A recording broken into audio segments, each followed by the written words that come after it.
Benvenute e benvenuti.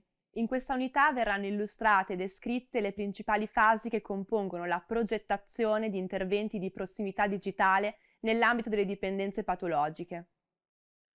Al pari di ogni altra azione agita in ambito educativo, la prossimità digitale richiede l'applicazione di un ciclo progettuale sistematizzato. Questo processo è funzionale alla validazione degli interventi agiti coerentemente con i principi di efficacia ed efficienza che governano le aziende. Prima di mettere in atto la progettazione del concept e la pianificazione della strategia digitale, è importante definire sia quantitativamente sia qualitativamente le risorse umane dedicate, in modo da costruire un progetto realistico e ponderato. È importante tenere in considerazione che questo tipo di progettualità richiede un'equipe formata sull'applicazione delle soft skills digitali agli ambiti del lavoro di prossimità rispetto a sostanze psicotrope e comportamenti a rischio. Queste competenze specifiche richiedono cicli di formazione dedicati affinché gli operatori diventino competenti. La prima fase del progetto di prossimità digitale è quella di definizione degli obiettivi. Affinché gli obiettivi siano funzionali, è importante che rispettino l'acronimo ed il modello SMART. Devono quindi essere specifici, dettagliati, non vaghi, misurabili per permettere un'opportuna valutazione del processo in fase di rendicontazione, raggiungibili e realistici in relazione alle risorse umane, agli strumenti a disposizione e ai risultati richiesti. Rilevanti, ovvero che abbiano una valenza ed una coerenza con il framework organizzativo di riferimento. E devono essere time-based, prefissando un tempo limite entro cui valutarli. La seconda fase del progetto prevede l'identificazione del target.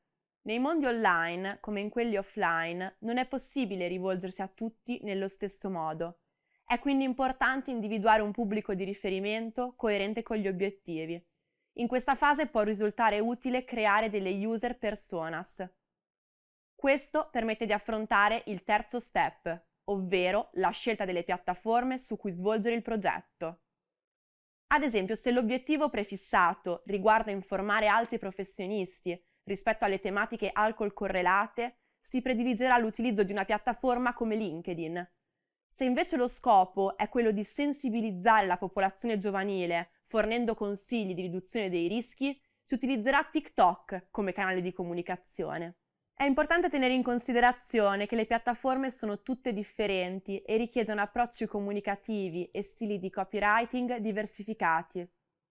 Identificata la piattaforma e definiti obiettivi e target, si può procedere alla stesura del piano editoriale mensile. Lo strumento del PED permette di organizzare e programmare la calendarizzazione dei contenuti da pubblicare. Inoltre, permette all'equipe di avere una visione completa rispetto all'alternanza di eventuali rubriche e tipologie di contenuto. Il piano editoriale può essere impostato su un foglio Excel, PowerPoint o su strumenti di calendarizzazione online. Il piano editoriale deve contenere le seguenti informazioni: piattaforma su cui pubblicare, data di pubblicazione, format del post, ad esempio un meme, un'infografica, un video, un articolo, e il contenuto grafico o fotografico del post.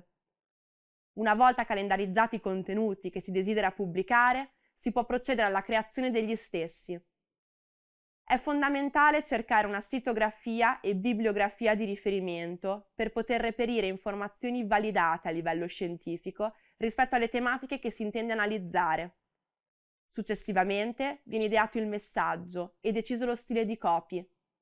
Per farlo è possibile cercare ispirazione analizzando i Google Trends o utilizzando app e siti che permettono di trovare ispirazione da altre realtà che si occupano della medesima tematica sui social.